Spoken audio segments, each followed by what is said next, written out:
Well, what is up, everyone? I hope that you are doing well. Welcome to Just Human Untapped. And for those of you that listen to the normal Just Human podcast, that's usually pretty scripted. It's in my studio at the house. And now we are at Trifecta Sports Bar and Grill. We're at 810 New Memphis Court here in Castle Rock, Colorado. We are at the corner right by the outlet mall. So if you can see I-25 and Meadows Parkway, then that's where we are. We're on the second floor. So feel free to come and join us. We are just enjoying the vibe that we've got here, and we'll see what happens. It's completely untapped. I got my buddy Justin here. I'm gonna get to him in a minute. You just sit here and look pretty, man. I'll do my best. Yeah, you got that. So again, what I've learned is that we can have some great conversations with people, and I wanted to see what would happen if we did it a little bit unscripted and went off the cuff a little bit. And so that's what we're doing. And the format is going to be really whatever I want to do. It's my show. You're the boss. We'll see what happens. I'm the boss. So we're going to have some fun conversations, and we're going to talk to some people about the things that they do. And we're going to start here with Justin. So Justin is the CEO, chief videographer, chief everything officer of Pinnacle Mile Productions. How you doing, buddy? I'm doing good. Good to see you, Jay. Thanks for having me down here. This is my first podcast appearance, so go easy on me, man. Well, this is my first one going live, so we'll see how the process goes. Fair enough. Yeah. So tell the audience a little bit about what it is that you do. Describe what you do with Pinnacle Mile. Sure, yeah. So Pinnacle Mile is a media marketing company that I started really to help brands and businesses just tell their story. And I've always just had such a huge passion for filmmaking and content creation. And, it's just something that I've always thought, how can I put this into a professional level that I can help tell a story, but also make a living out of it. Right. And that's kind of how Pinnacle Mile formed. And I'm super happy about it, and I'm having a blast doing it. That's awesome. Rumor has it that you have been behind the camera since you were a kid. Talk about that a little bit. Absolutely, yeah. So, I'm getting a little feedback on it. I'll just do like this, if that's okay. Yeah, so this is kind of an embarrassing story, but let's see, I'd say 1995, right? My parents came home from church and they had this giant briefcase, and that briefcase was filled with about an 80-pound JVC VHS camcorder. Thing was way too big, it was ridiculous, but that was like the technology back then. And I'm in like 5th grade or something like that, and they're just like, yeah, we got this camera to just film some events and family fun events that we do. And I'm like, no. Like, this camera is going to become my Steven Spielberg tools to create these next great low budget films. And so my brother and I just started making these just little ridiculous short films and movies. And we were kind of like Jackass before Jackass, just doing silly stuff with the camera. And, my parents were like our biggest audience, obviously. And we just started doing just some crazy stuff. And then if you fast forward to college, that passion and love for just making films just stayed with me. And I'm like, okay, I want to keep doing this. So I upgraded from a 75-pound camera to about a 20-pound camera. Technology changed. And I started just capturing little fun things like family events, weddings, vacations, and things like that for just some of my loved ones. And from there, I was like, this is kind of fun. I'm having a good time. And I was getting some good feedback from my family. They're like, wow, this is really great. You're editing this stuff together. And I'm like, really? This is great. Okay, I guess. And that actually turned into what we created with some buddies as a video production company called Empty Can Films. Okay. And so we started making narrative short films on YouTube. And we started getting some good traction, and we actually started getting like millions of views, and one of our films got 35 million views, and we were like, okay, like we got something here. And just like anything else, hobbies are hobbies, and you got the 9 to 5 jobs, kids and family come along, and that kind of just fades away. And I was like, I still want to pursue this as something I can do, and kind of finally made the decision to take the plunge and be like, I'm just going to go all in on this. And that's how Pinnacle Mile was formed. Wow, that's an amazing story. So talk to me a little bit. You've done some work for me, Yes, sir. which has been an amazing experience. And you've got other clients out there. You're doing a lot of real estate, I think. But who is your ideal client at this point? Anybody who writes a check? Right. Anybody that doesn't make me work for free is always a good start. Yeah, I think that anybody that's just not afraid to put themselves out there, because it's nerve-wracking. Like, no one is naturally great around the camera for the first time, and I think like people are like, you know what, I'm okay telling my story because I know that this is going to be investment into my company or business or brand, and I want to tell my story. And that could be somebody that's trying to launch a business or somebody that's trying to list a property in real estate. It's like, it's crazy as it sounds. Like when you're doing a listing video in real estate, you're telling a story of that property. So yeah, just anybody that wants to write a check, obviously, but just wants to help themselves out. Right. Yeah. That's awesome. What do you think about this whole setup here? This is awesome. Trifecta. This is great, man. Like I love the sports bar. I honestly didn't even know this place existed, and I drive by this all the time coming down here. It's pretty new, and the ownership is fantastic. So for those that obviously aren't here and those who may be listening and not watching, we are on the second floor. There's 3 floors here in this building. And here on the second floor, there's pool tables out there and dart boards. First floor is the main bar and all sorts of good stuff. If you want to come watch a game, this is the place to come. So Trifecta Sports Bar and Grill on, I should know this, New Memphis Court. Okay. I just know how to get here. I don't even remember the address, but I had to write it down. Is it called Trifecta because there's 3 floors? Is that? Yeah, that's a really good question. I'm going to be talking to one of the co-owners here in a bit, and I'm going to ask him that question. That's a good one. Why Trifecta?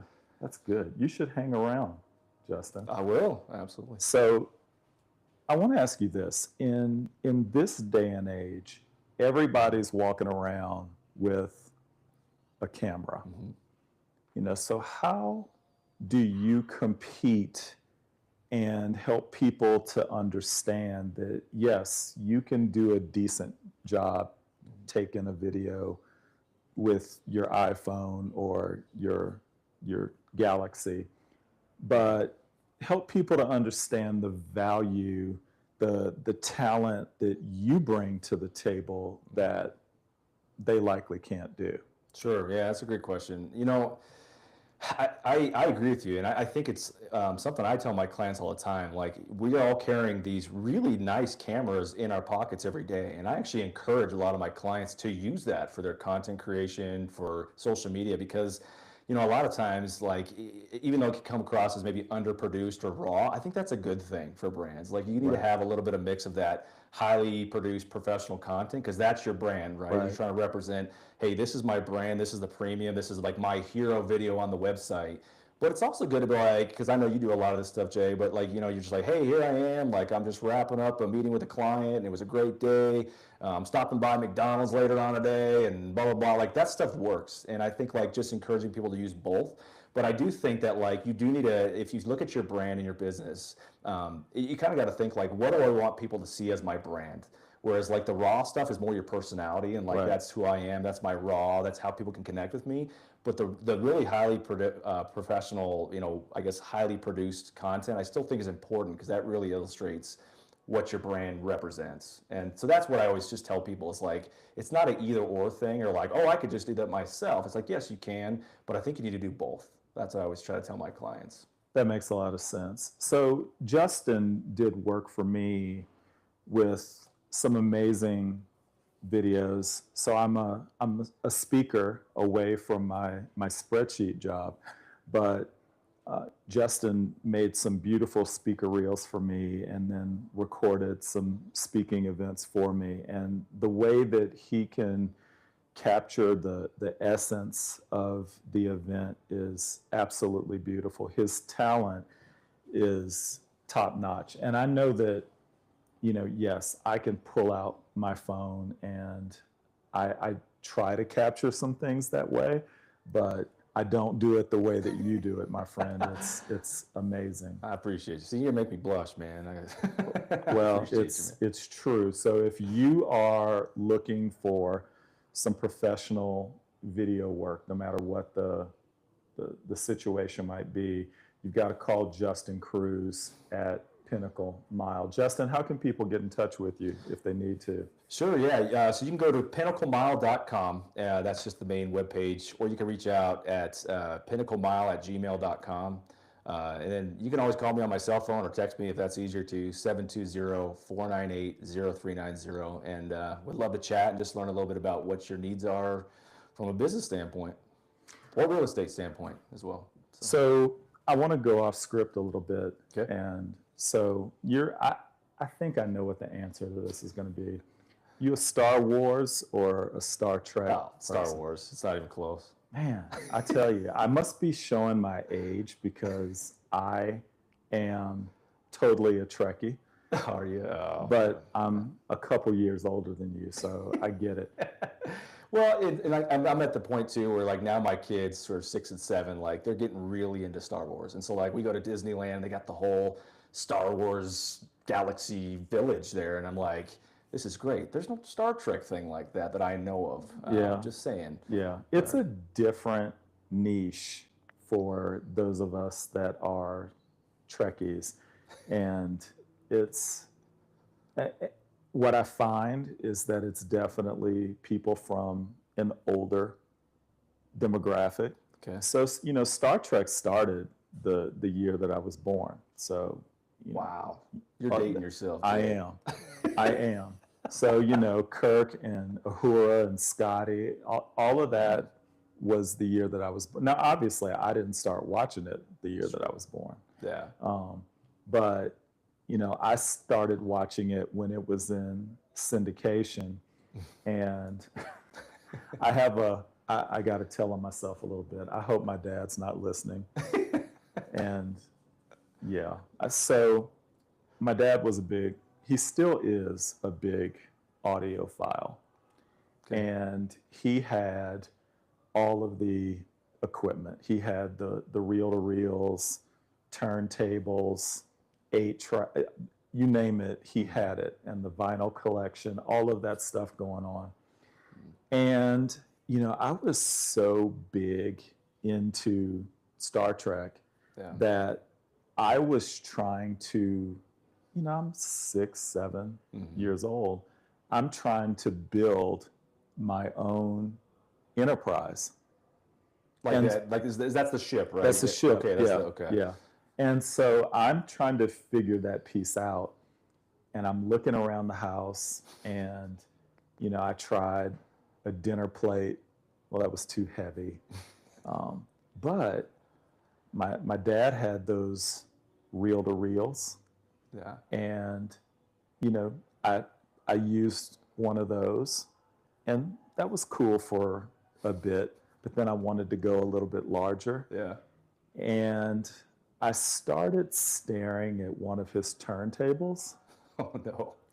And I thought, because of, the dimensions and the thickness, that would be perfect. And so, yes, Dad, I'm sorry. It was a long time ago.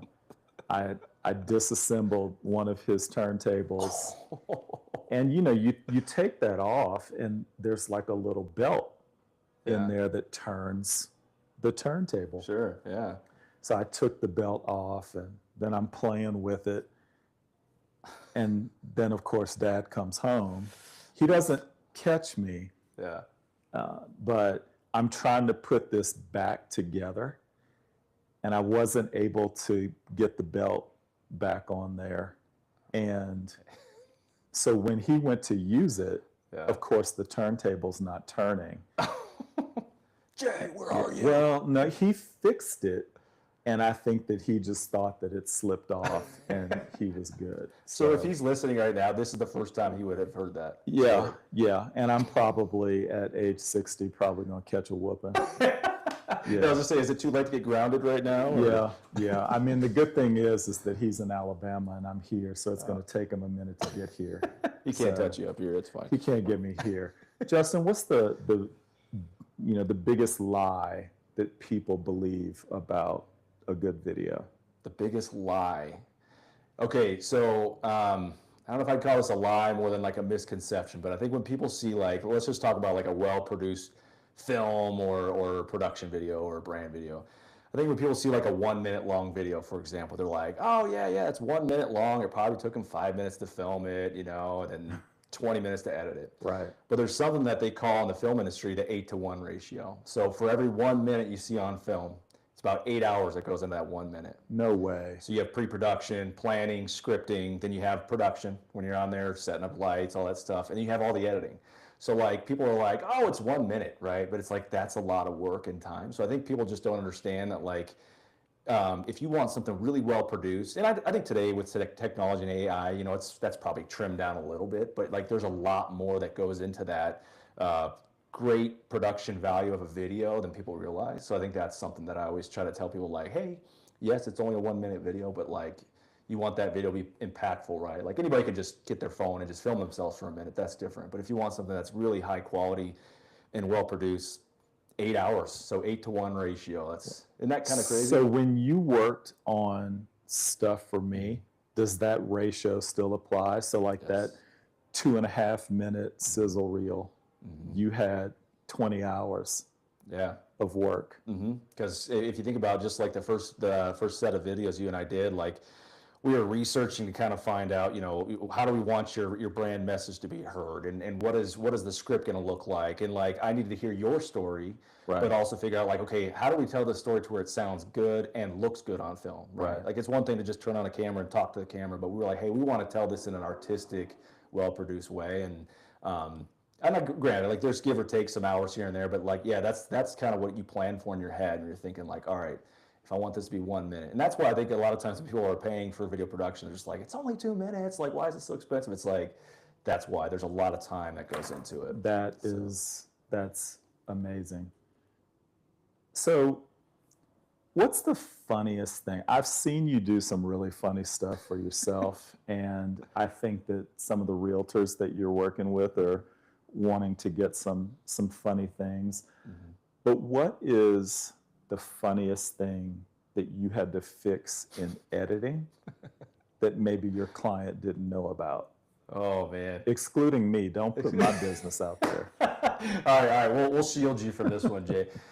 Oh man, I can think of two. One that the client knew about, and one that they didn't know about. So can I tell you both of them? Please. So the first one that the client didn't know about, I was doing this video, and it was an interview, kind of a brand video, right? Where I filmed them, telling their story and mixed it in with some B-roll. So when we were on set, I didn't realize this, but I found out later when I got home and started editing it, that he had this giant booger just coming out of his nose.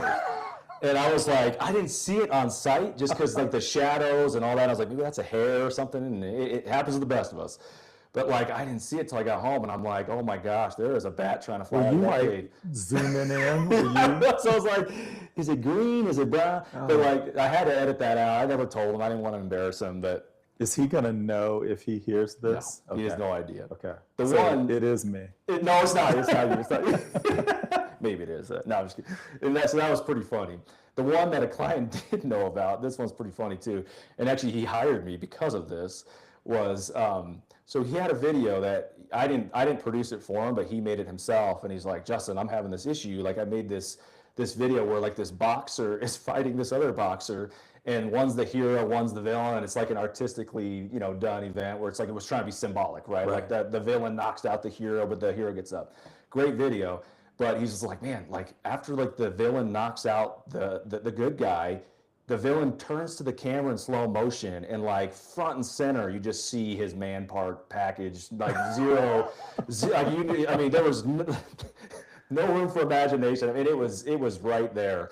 And he's like, dude, I can't. This is all you see now, right? Like, How did you edit that out? so I had to go frame by frame and remove it. And like I kind of had to, just do some vignetting and some motion tracking, some clever kind of like shading, and just make it look like a little less obvious, and just draw the attention to the actual hero. But like I just remember multiple times just doing that video, and I was like, I'm literally getting paid to remove somebody's private parts in this video. And Wow. There is a follow-up question that I want, but it's a family show. So I'm gonna be good. I'm sorry, was that too much? No, you're good. You are good. So with the work that you're doing, last question, and I'm gonna let you go because I know you got family and kids to get home to. But who is, again, I know that you're doing a lot of real estate work. Is that dominating a lot of the work that you're doing right now? It is, yeah, and it's just like what I'm learning in this business is it's so seasonal. Like Right. it's just kind of like, you get that top of the year, the big rush to the spring. A lot of people are trying to get their homes on the market, and then summertime, and then kind of towards the end of the year, this is something I've learned is like brands and businesses start to pick up, and which is great because it's a good balance, because a lot of people are like, the smart business owners are like, hey, like I got this extra money, this extra capital, like let me spend on some marketing and some content, so I'm not having to pay Uncle Sam. Right. And they're like, hey, cool, like I'm okay investing this money at the end of the year. And like, it's kind of been a nice balance. And I do love that mix. But yeah, to answer your question, I'd say this time of year, I'm getting a lot of like real estate work, which I love. And I love brand and real estate work and social media work. I love it all. But I'd say, I don't know if that answers your question or not, but kind of. No, it's great. You're an avid golfer too, aren't you? I am. I try to be. Sometimes I'm a hacker. Sometimes I'm a golfer. Yeah, but see, I know what a hacker is because I look at a hacker in the mirror every day. So what's your handicap? 8.2 right now. I could do better, but I had a rough year last year. Like I was really struggling, which was good because I'm like, all right, man, let's bring this handicap up because I want to play in some tournaments and not get my butt whipped all the time. Can I be confessional with you? Sure. So the event that you put on, yeah, your golf tournament, the Mile High Major, yeah, I did not come because I was embarrassed. Come on, Jay. Dude, my game is so bad. Like Charles Barkley looks at my swing and is like, you got the hitch, like the little hitch in the swing. It's bad. So I need to get over myself and just come and hang out with the folks that are there and be there to support your event. But I just wanted to be really transparent and let you know that I got a really nice set of clubs. Yeah. Like when I show up to the course, it looks good. My outfit, the clubs, sure. I got the nice bag. All of that looks good. As soon as I step to the first tee, yeah, the lie is uncovered. You're exposed. I'm totally exposed. I'm totally exposed. Like, Jay's got the brand new set of Titleist irons. Oh man, he must be really good. I know. If it's a total lie, brother. I appreciate you coming, man. Appreciate you having me on, man. It's always fun hanging out with you. Good to see you. Tell the family hello. Do me a favor. Yeah. Will you mic up my buddy Greg out there and tell him to come in and get ready to get on camera? You got it, man. All right, brother. Good luck, brother. I appreciate you. Justin Cruz. All right. Well, we are here. Again, we are at Trifecta Sports Bar and Grill. This is Just Human Untapped. And we are having a great time having these conversations about whatever. It is going to be something that we're going to do every couple of weeks. And, I think that it's going to be fun. We will have some scheduled folks. We will have some folks who are unscheduled, but it's going to be a lot of fun. And I'm hoping that this is something that really takes off. So we're going to talk to, here in a minute, we're going to talk to one of the co-owners here of Trifecta. We're getting him wired up here. This is what you get when things are totally off the cuff this way. You just get what you get. What's up, Greg? What's happening? Oh, you got some treats there. You have some treats. Just a little bit. Yeah. Just a little bit. You are the man. Yeah, let's put that here in front of the camera where folks can see it. Go ahead and throw those headphones on for me there, and I'm gonna unmute you. Scoot on over, don't be afraid. Look at that. There we go. Yeah, look at you. How you Awesome. doing, brother? I am awesome. Thank you, man. Well, for my listeners, as I've mentioned before, we are at Trifecta Sports Bar and Grill, 810 New Memphis Court here in Castle Rock. We're literally right on the corner of I-25 and Meadows Parkway, and it is a beautiful spot. We're here on the second floor, and I am having a conversation with one of the co-owners, Greg Wishman. How you doing, brother? I am awesome, man.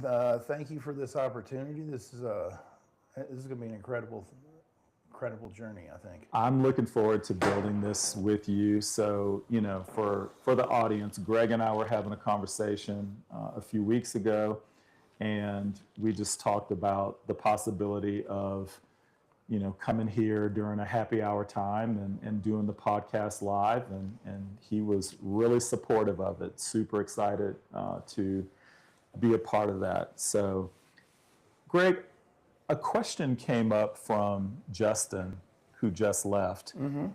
Where'd the name Trifecta come from?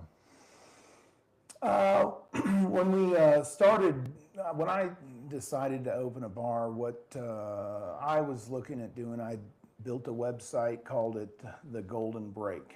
I just wanted a place where I could have 10 pool tables, 10 sets of cornhole boards, some dart boards, and just some bar food and fun, you know, run leagues and give people of the town of Castle Rock something to do, because there's nothing to do here, man. So when we met our other owner, Perry, he wasn't the biggest fan of the Golden Break. He just didn't think that it was a very marketable name, you know, and so we were sitting around trying to think of another name for our business, and I, you know, just 3 levels, man. I said, why don't we just call it Trifecta Sports Bar? So that's where the name came up. I love it. I love it. And you know, so there are 3 floors, and you've just gotten to the point where you guys you're starting to open up the 3rd floor a little bit more now. Yeah, absolutely. We started that a couple weeks ago. It's not 100% to the point where we want it. Right now, because of the slow months of January and February in the restaurant business, we open it up on the weekends. So Friday, Saturday, Sunday, we have it open, and we have a more elevated menu up there. We do some steaks and some fish and some pasta. You didn't tell me you were serving steak up there. Oh yeah. We got chef's going to do a fillet and a few other things, and so we're really looking forward to that. Really looking forward to, you know, just showing off what chef can really do. You know, I mean, it's sports bar. You're not going to find too many classically trained chefs that'll sling burgers and while he does it really, really well, he has a passion for some kind of bougie pinkies out stuff too. So I love me some pinkies out stuff. We'll talk about that a little bit more here in a minute. But you know, that's the one thing that I really love about coming here, is that your food is not just run-of-the-mill bar food. No, it's you know, when I asked Chef to do this, he was a little hesitant, you know, because of you know, it was like, I'm kind of beyond burgers and stuff, and you know, and I get it, you know, but when we talked, and you know, his whole mantra is to stay in our lane and sprint, you know, and what you're going to do that really, really well. And so you're not going to find many, I don't know of any sports bars that have A classically trained chef, and then B, a food menu that is all made from scratch in-house, you know. So it's really, really good food. Yeah, the food is amazing. So again, come down to Trifecta Sports Bar here in Castle Rock and check things out.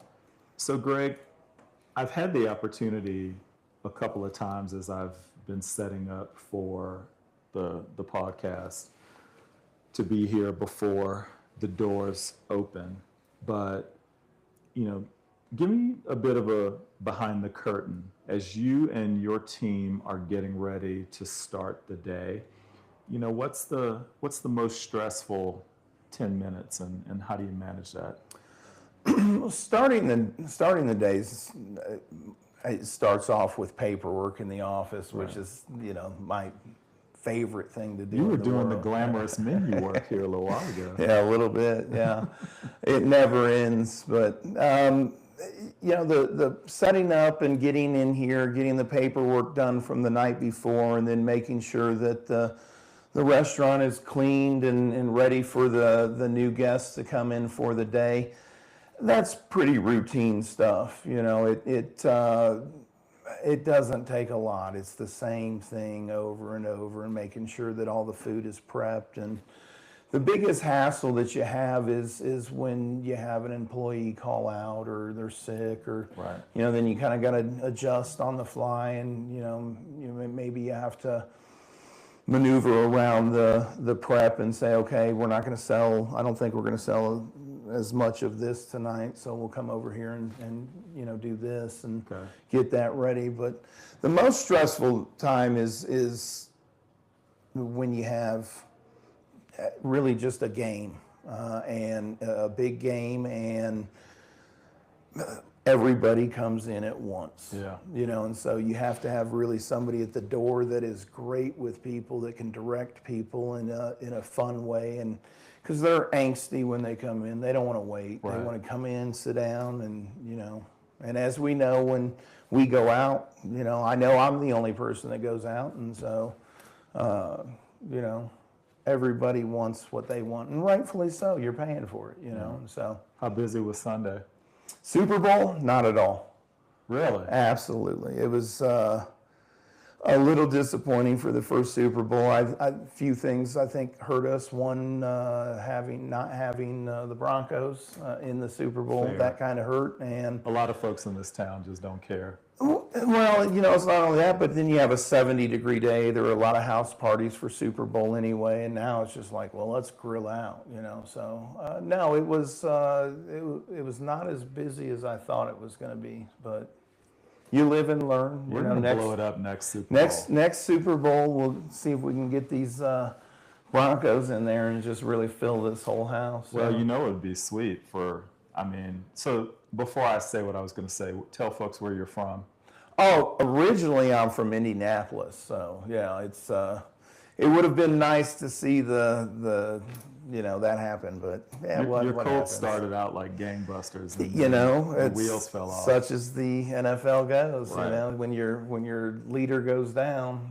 I'm a Saints fan, so I can't say anything. Well, you had your years in the Yeah. sun, so Yeah, I still think about, you know, we've only got one Super Bowl, but all of the opportunities that we had with Drew Brees and Sean Payton. well, I mean, heartbreak city for the Colts, man. I think they were in the yeah. AFC Championship every year Yes. and got beat by the Patriots. Yeah, So. true. So yeah, so it would be great if we could get a Broncos Saints or Colts Saints. Yeah, You know. I'm all for it. You see, I'm Just keeping blow a it. common denominator. I want the Blow it Saints to up. be in there. Yeah. So I love that piece of it. What'd you bring for us, man? So we got a little Knob Creek here. It's a little bourbon that we sell a little more on the higher end. Knob Creek is a great bourbon. Would you like one? I would love one. Okay, I'm gonna open this up and pour this it for is you. just human Untapped, so it's we gotta untap something. Absolutely. So now this is something that you obviously serve here in the We bar. do. You said this is on the higher end, It and this is is a Kentucky bourbon, right? It is, yes. It's Kentucky straight bourbon whiskey. And how did you know that I wasn't a neat person. You know what? I'm honestly, I didn't. Are you? I'm not. Okay. Well, that's good because there's a nice one on the rocks Yeah, for you're the man. I appreciate you. that. Absolutely. So, how do you normally drink it? I don't. Not at all. I don't. It not that I have anything against it or whatever. It makes me feel terrible. Really? Yeah. Like even when we have to do straw tests and stuff to next 15 minutes, I just don't do well with alcohol. Well, there's a little sip there. Before we go back to talking about the restaurant, I want to ask you the same thing I asked Justin a minute ago. I have a funny feeling I know what the answer is going to be. You a Star Wars or Star Trek person? Oh, Star Wars. Definitely a Star Wars person. I need some old dudes in here. Well, I'm in that age range. I mean, they were kind of both out, but what appealed to me the most was the Jedis. The fact of the Force, and right. That's silly, but to some extent, that's where I go. I believe that we can do a lot of things, especially with the power of the mind, and that always just appealed to me. Being able to read somebody's mind or thoughts, or the Force was just awesome. So now, don't get me wrong, I love Star Wars as well. But if someone is going to give me the opportunity to pick, even though I've seen everything, I'm going to watch Star Trek again and again. So based on what they've done with Star Wars, they've got some of the original stuff that was made back in the 70s and 80s. They've got some of the newer things, and now they've even got some of the series. What's your favorite? I mean, I'm biased because I'm old, but you just can't beat the trilogy of A New Hope and Empire Strikes Back and Return of the Jedi. The new ones they are what they are. They were made for kids at that time, just like they were made for kids in the 70s. So it is what it is. I prefer the older ones, but I do like the fact that they did that whole 9-episode trilogy thing. Yeah, they've done a great job. Greg, do me a favor for people that can't see. Describe what's going on here on the second floor and why people need to come check you out. Yeah, so on the second floor right now, we got a group of people that just came up to enjoy some happy hour. It looks like I've got 6 diamond pool tables up here. And they wanted to know if they knew we were doing a live podcast, but they wanted to know if they could come up and shoot some pool. And so it's absolutely, that's what it's here for. So they're getting some drinks and picking out some sticks and getting ready for some major competition, I think it looks like. Yeah. I love to play pool, but much like my golf game, I look good while I'm standing there. That's half the battle. Yeah, you got dressed. But then once I apart. start to play, it goes wrong. So you've got the pool tables, you've got darts up here. I've got darts. We run a dart league on Tuesday night. Otherwise, people just come in and play darts and wait for pool tables if they're full. And usually most nights from 7 to 11, it's pretty full house up here. Yeah. I love it. So you have an incredible gift I've watched you when my wife and I have been in here, and you have this incredible knack of making sure that you go around and visit with all of your patrons and check on them. Is that something that you've just always been good at, or something that you learned? When I grew up in the restaurant business when I was young, and getting into management, it was a mandatory thing that a manager had to touch every single table, and somewhere along the lines in the last 20 years, that's been lost.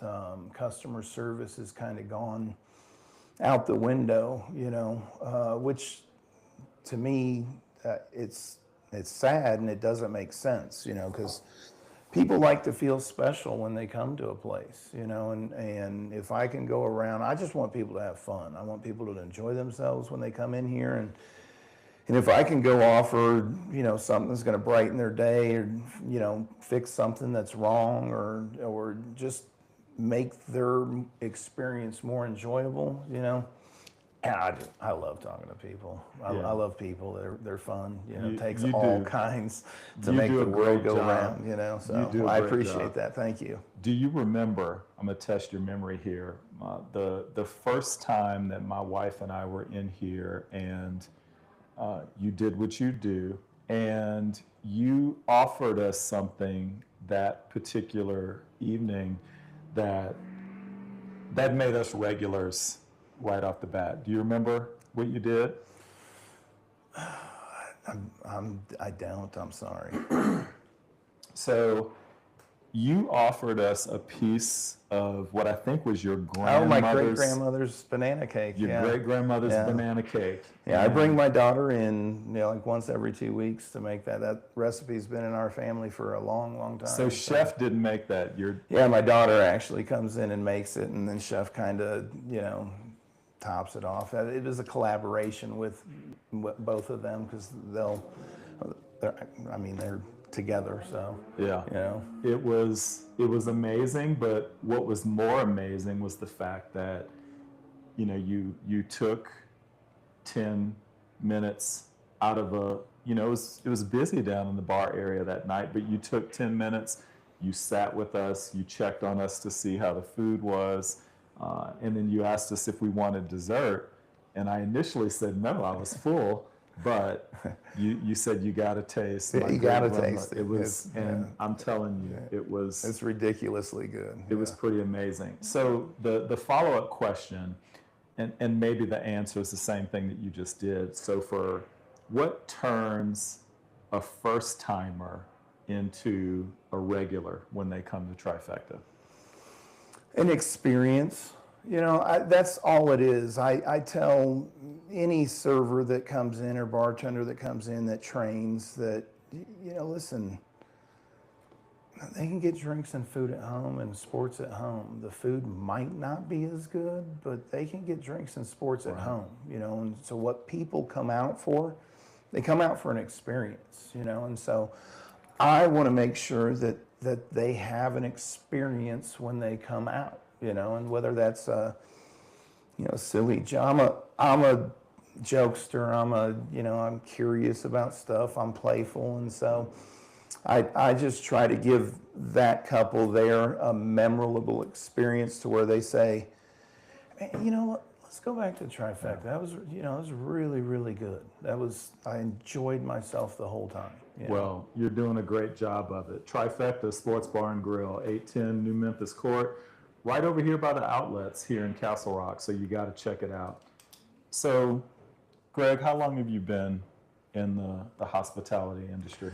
Oh, well, I've up 24, 25 years. I've been in the restaurant in some form. I was also in the golf business for about 16 years, where I gave lessons and coached high school golf, and worked in the winter times at the restaurant. And so I'd say 24, 25 years I've been at this game.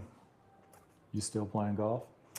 Not as much, You know what they say, those who can do, and those who can't teach, and well, maybe those who can't teach PE. So maybe that's what I should be doing. I was talking to Justin earlier, and he's like an 8 handicap. I don't know what your handicap is, but I'd say I'm probably about a 12 right now. Okay, well, I'm probably about a 30. Well, we can fix that, Jay. Yeah, you know what? I don't know if there's enough time to do that, but anyway, we'll talk about golf a little bit more another time. Based on your years of experience in the hospitality industry, give people one truth about ownership that you wish that someone had told you before you opened the doors. Pleasing everybody is impossible. Right. Yeah. You know, I want everybody to have a great experience, but you're just not going to please everybody. So I mean, there's some people that are just, this place will not be for them. You know, if you don't like, you know, if you don't like my boisterous greeting when you come in the door, you're probably not going to like this place. You know, and so that was probably the biggest thing. Moving from serving to the, you know, because serving, I could just about make anybody have a good, you know, help everybody have a good time. You know, whether if they didn't care for the food, at least their experience was going to be good. But you just, as the owner, you just can't please everybody. You know. Yeah. But what are the things that you do from a customer service perspective? You've got someone who's obviously not having their best experience. Yeah. What are the things that you do to just stay in control and manage the situation until they walk out the door? I always remind myself that these people are here spending their hard-earned money, you know, and that's when you come out and pay for an experience, you want to have it, you know, your way, like, you know, and so I just try to find out what the real issue is, you know, because sometimes it's not the food, sometimes it's this, sometimes they just had a bad day and they came in here and this was the straw that broke the camel's back, you know. That's really a good point, and I think that, you know, as I emphasize the fact that the first part of this podcast name is just human. Sometimes as human beings we don't always have our best days. We don't, and we need to remember to give people a little grace in those moments. Absolutely. The other side of it is that when we are having those bad days is to remember that we can still be respectful. I don't have to treat you like less than a human being because I'm having a bad day. Right. Absolutely. Yeah. You know. But grace, that's, I mean, you said it, that's the word. I remind myself of a little grace when I feel somebody's being unreasonable. But I'm not in their shoes. You know, so. I never had the opportunity to work hospitality. I worked in a grocery store. So I was a bag boy, and then I did, you know, I checked people out. I did all of that, but I never had the opportunity to work hospitality. I don't know, this might surprise you, and maybe it won't. I don't know that I have the temperament for doing what you do, because I get in my feelings. Like if somebody's having a bad experience and they start taking it out on me, I'm gonna get in my feelings. I mean, it's like anything else, though. I mean, think about the person that you were checking out at the grocery line, and that person just had a bad day, and they came in and you maybe made a little mistake, you double rang something or whatever, and they fly off the handle, you know, and put the eggs at the bottom of the bag. Right, you know, it's just, and it doesn't matter what industry you're in. It really, you know, if you're selling to a product to people, customer service comes along with it, and having a little grace to, you know, my father told me something, it was like years and years and years ago, it was like, walk a mile in my moccasins. You know, I don't know what that person's going through. You know, I don't know what kind of day they had. I don't know. So I'm going to try to right whatever they, you know, wrong that they felt. Now, if it just gets too ridiculous, then it you know, we just have to part ways and deal with it from that standpoint. But yeah, I just want everybody to have a good time. And you do a really good job at it. So who's working behind the bar tonight? I got Sam, Michael's behind there right now, and then Taya is getting ready to come in. Both of them are fantastic bartenders. They'll let you bend their ear a little bit about any problems you have, and they make great drinks. So. Well, that's awesome. If one of them has the opportunity to come up and jump in front of the camera, send them up. Absolutely. We'll ask them a few questions. Yeah. I appreciate you, brother. I'm looking forward to this collaboration every second and fourth Wednesdays, we are going to be here at Trifecta. Absolutely. As long as Greg lets me keep coming. You keep coming, Jay. Let's get this message out. Get people in here to experience this fun. It's going to be fantastic. Do me a favor, brother. I got my next guest is out there. Will you mic them up for and me? ready to go. Thank you very much, man. I appreciate your time. Thanks a lot, my friend. All right. Well, we are here at Just Human Untapped. We are at Trifecta Sports Bar and Grill, 810 New Memphis Court in Castle Rock. We're also enjoying a little Knob Creek and just enjoying the atmosphere here. We've got some folks that are passing by and checking us out. And I've got another guest that's going to be coming up here soon. This ambiance is really good. What's this private room that Greg allowed us to have? If you've got some sort of an event that you want to do, I'm sure that you can get this. They've got a couple of nice patio areas, which are beautiful, and it's going to be, I think that you'll have a really, really good time. I got my next guest coming in. Grab that glass right there, brother. That's got your name on it. Yeah, I was wondering if there would be drinks. Yeah. Go ahead and throw those headsets on. I'm going to go ahead and unmute you here. Right. How you doing, brother? I'm good. Good to see you. How are you? I am doing well. So I am joined here by Ryan Briggs. And full confession, I got to find my notes here. We are also neighbors. Mm-hmm. And tell people how we first met. We have the benefit, the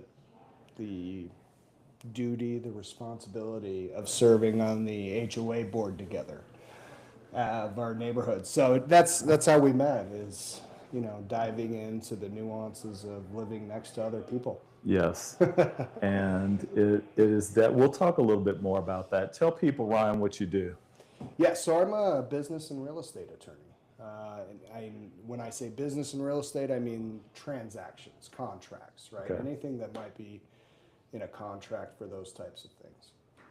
Interesting. So, when you start talking about this transactional stuff, obviously you're not spending a bunch of time in the courtroom, right?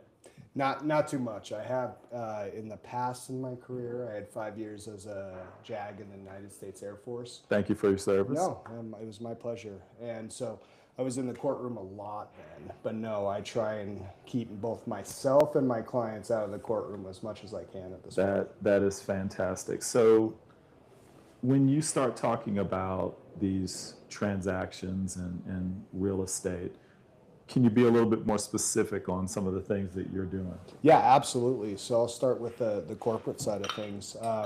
While you talk, I'm going to pour. Oh, I love that. So I represent businesses of all sizes. So small businesses all the way up to national and international businesses. I serve as outside general counsel. I advise on ownership agreements, splits in equity, cap tables. I advise on financing of a business. I advise on contracts for customers, right?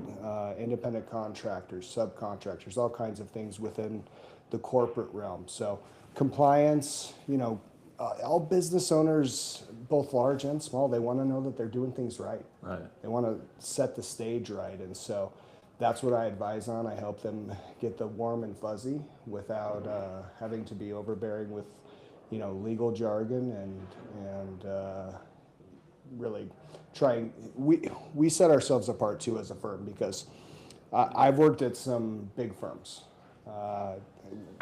Was at a firm that was 600 plus attorneys or so. Okay.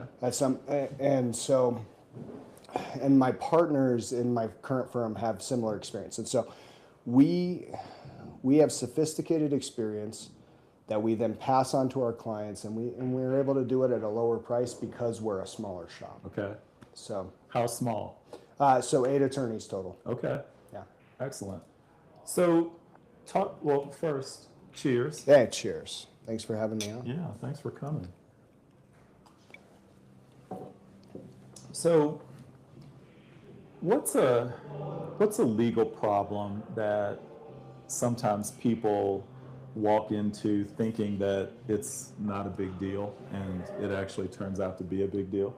Yeah, that's a great question, and that's one that I encounter on a daily basis. In particular with business owners, and they quite often come to me with either handshake agreements or agreements where they look at it and they say, hey, this was part of the deal, but the contract reads differently. And so the problem that you're describing that I'm answering with is that quite often business owners don't make sure everything is in writing. They want to trust the person, and I totally understand. Relationships are important in business, right?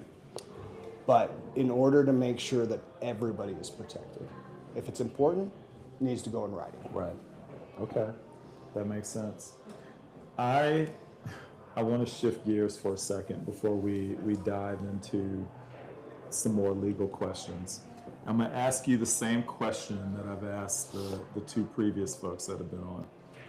And I got a funny feeling that I'm going to go over on this question.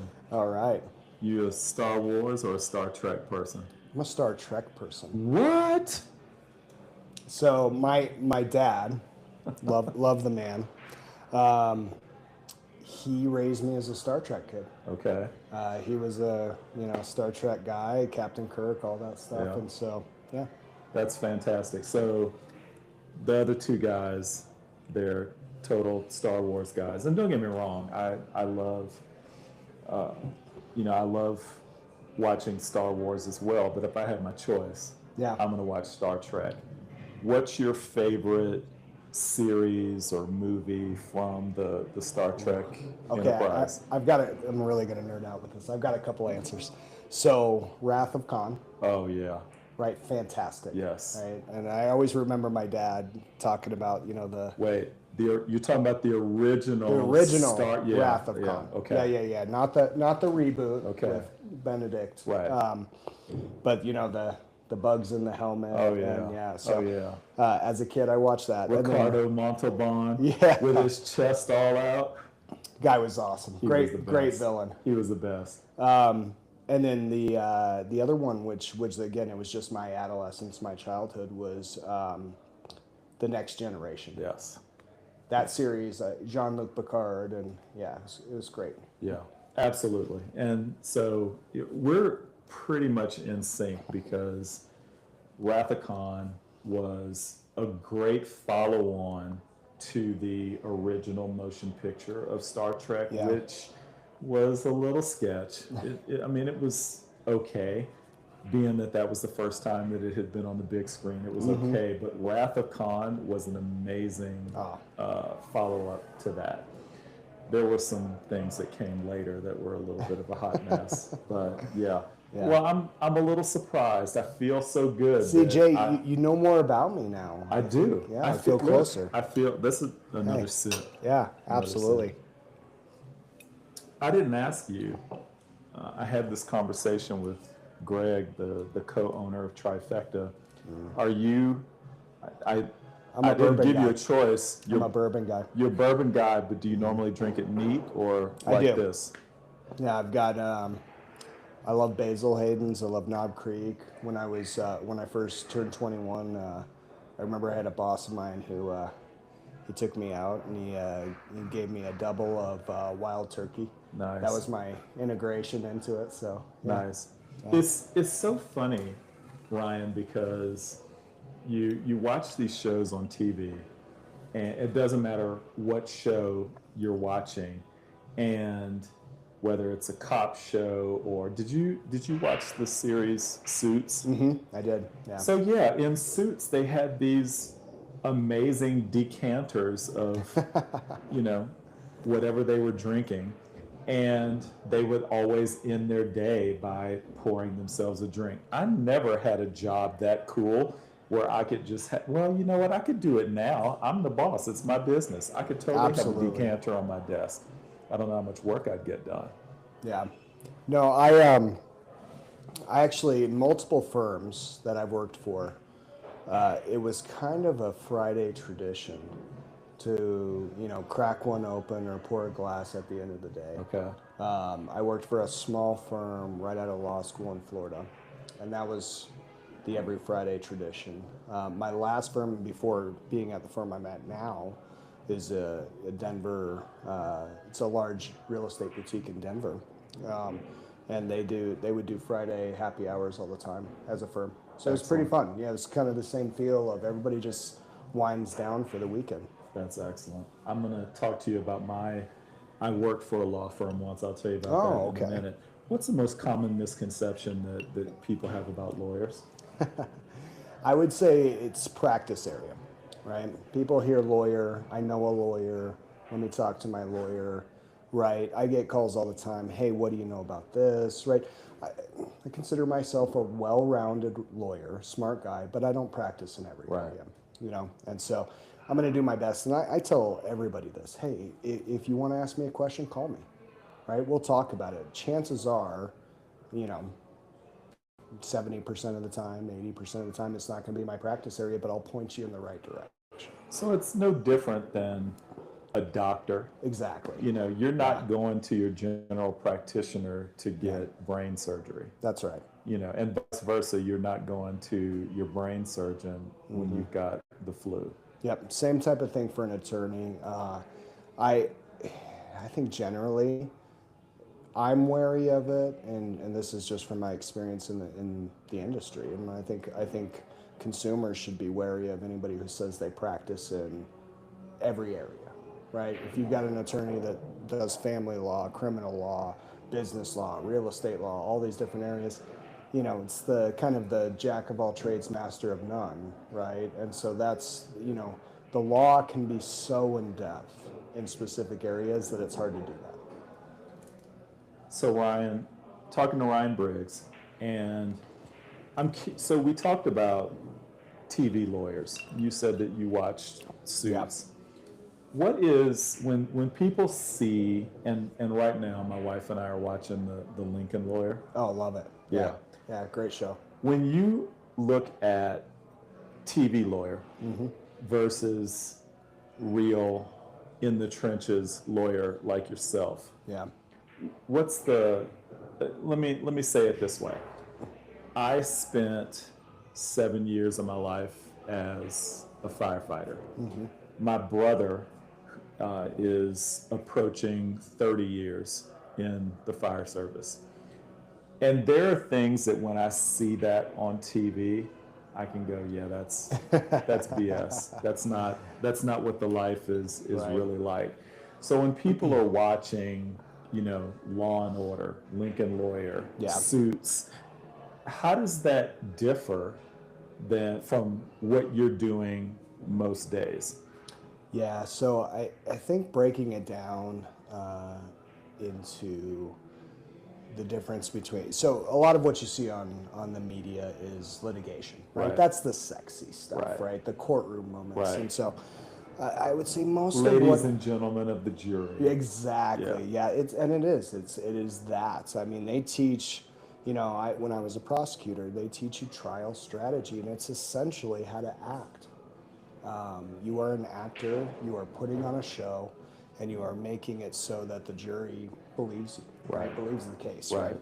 Has some influence. So I would say most of the time it comes down to kind of the rules of the courtroom. The courtrooms are very formulaic. It is very, we're going to do things this way. Now the judge is going to read instructions to the jury. It's much longer, much more boring, much more formulaic than what you see on TV, right? Every trial does not end in an hour. those are the highlights, right?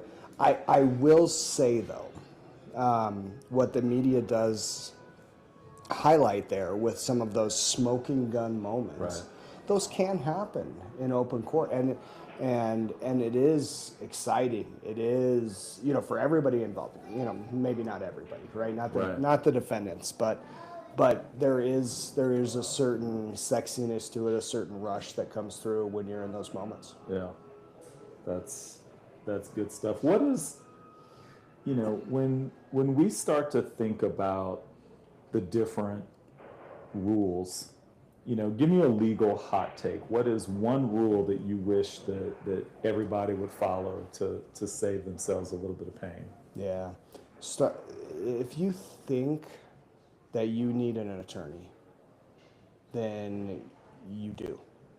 It kind of goes back to what I said before about business. If I was given to business owners, if I was giving business owners the hot take, it would be put everything in writing.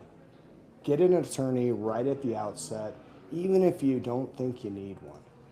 Do it right away. And that sounds somewhat self-serving because people pay me for my advice. But the simple fact is that I spend probably more than half of my time fixing issues that could have been addressed at the outset.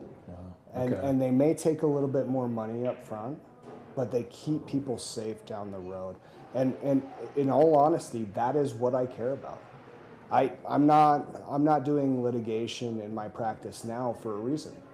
I want to do the type of work where I feel like people can, they don't see me and want to run away. Right.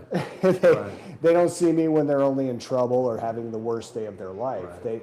They talk to me about exciting ventures and hope that they have in these transactions that they're doing. They're buying a cool piece of real estate, developing it. That's what I love. And so my goal for all my clients is, hey, let's get this squared away so that you don't run into problems. I want to ask you, so who is your ideal client avatar for whoever's listening to this either live or later? And again, thank you for joining. I know you've got a lot of things that you could be doing with your time. After this is done, this is going to be on your favorite podcast provider. It'll be on YouTube. It'll be on Facebook. But for the people that are listening, what's the type of person that should give Ryan a call? Well, on the corporate side, it's any business owner, right? Anybody who feels like they need some guidance in the legal aspects of their business and is searching for somebody that is seasoned, that has done sophisticated transactions to be able to guide them along it. That's what I do. Okay. On the real estate side, I'm on the commercial side mostly. And so I advise developers, I advise purchasers, I advise anybody who might be financing a property, those types of deals where they are looking again to make sure that they're getting the proper guidance that they need. And there's two different aspects there. The corporate side, you can get by with an attorney who may not be licensed in your state. Very few corporate items are going to be state specific for the most part, okay? On the real estate side, though, it really needs somebody who is licensed within the state and has done those types of transactions before. And that can be and often is important for people to consider, is that they want somebody that knows what they're doing within the state laws where they're actually operating, whatever transactions going on, development-wise, purchase-wise, whatever. Makes sense. I'm putting you on the spot a little bit. I'm going off script. That's good. What are your thoughts on platforms like LegalZoom? As an attorney, again, who fixes lots of issues, I'll say this. Something is better than nothing. Okay. However, once you get to the point where you can afford legal counsel, you should. Okay. There are nuances to contract law in general. I've been on LegalZoom, right? I review those contracts. I have pulled some of them myself, especially in some nuanced areas where it's, maybe it's a contract I haven't dealt with before, and I'm like, I wonder what LegalZoom would have. I've pulled those before. They are bare bones basic, and they're meant to be that way, right? They are meant to be tailored to specific situations, but if you yourself don't know how to tailor them, it's not going to work out to your benefit necessarily. And I will say that a good contract attorney is worth their weight in gold because they can point to, especially ones that have a litigation background too, because they can point to contract provisions that quite often come to an issue, right? They will say, hey, this contract's missing a robust indemnity clause, and that's going to be a problem for you potentially in the future. I've seen this litigated X number of times. And so LegalZoom might have some of those basics, but if you're in a specific industry, it might not take that into account. If you're in a specific state, they will say that we provide state basic, compliance, but again, there might be local ordinances, there might be state regulations that are not covered by it, there might be industry specific regulations and prohibitions depending on what you do for a living. All of those a lawyer would know. Have you seen situations where, a lot of times people will go on LegalZoom to save money, thinking that they're going to save money. Have you seen situations without calling anybody out where, they started off that online route and then it ended up potentially costing them more in the long run? Yes. Yeah. And let me be clear too. We're kind of pointing to LegalZoom as an example. I don't recall if any of the ones that I've reviewed were specifically LegalZoom, but there's lots of platforms like that. Sure. Rocket Lawyer, LegalZoom. But yes, one in particular, my partner actually handled this one, and we've used it as an example a couple of times now, where he had a client come to him and said, hey, I developed this really specific type of engine. He did all the work on it, he developed it. He had a guy who wanted to invest in it. They decided to DIY the forms, right? Pull it down from one of the platforms and just kind of work the ownership. So it was an operating agreement for an LLC that they had started. By the time it came to us, this guy said, hey, I want you to review this. I'm not sure what my legal rights are because I think I want to split ways with this guy. And turns out that he gave himself 51% of the company, technically speaking, but 51% of Class B shares or Class B units in the LLC. And what that ended up meaning for him was he had no voting rights. Oh, wow. He gave away all of his voting rights to this other guy, didn't really know it, and signed it away. And so it was... So he thought that he had a majority yeah. with the 51%, yeah. but as it turned out, he didn't. He had nothing. He had nothing. He had no authority, no voting rights in the company, and so it was pretty much a total loss for him from that standpoint. And so that's an example of where, if you're not and you trust somebody else, it can go sideways for you. If people want to get in contact with you, how do they find you? Yeah, so my website is localcounsel.legal. And I am on the Castle Rock Chamber of Commerce website, so our law firm is still Adams Hossman. And you can find me there. You can find me on my website, as well as I'll give you my email too, ryan@sahlegal.com. Excellent. And I'll make sure that we post all of those things later. You want another pour? I wouldn't mind one. All right. You got time to hang out a little bit longer? I do, yeah. I want to ask you about AI. Yeah. Do you use AI much, either personally or professionally? Yeah, both actually. So if you had asked me this, Jay, about a year ago, I would have been a skeptic. I was having a conversation with my brother-in-law about it, and he's in the healthcare space. And I was just like, I've looked over the legal stuff. I don't know that it's quite there yet. They talk about this replacing jobs. I don't really see that. In a year's time, I've completely changed my tune. We use probably 3-4 legal platforms now, AI. Have it open every day. Yeah. Use it with almost every matter that I work on. I would say particularly, and again, I assist with some of the litigation in our firm. I don't really do it myself as a first chair litigator, but even the litigation software is just insanity. It is what you could have had, you know, uh, 10 junior attorneys working on, 10 years ago and down in a basement reviewing documents. AI can do in about 5 minutes. That is, I'm glad that you said that. And I was going to do a solo segment about AI because, I believe that everyone should be using AI. AI may not come and take your job, but someone using AI likely will. Yeah. And here's my thoughts around that, and I'll be curious to get your thoughts around the ethical use of AI.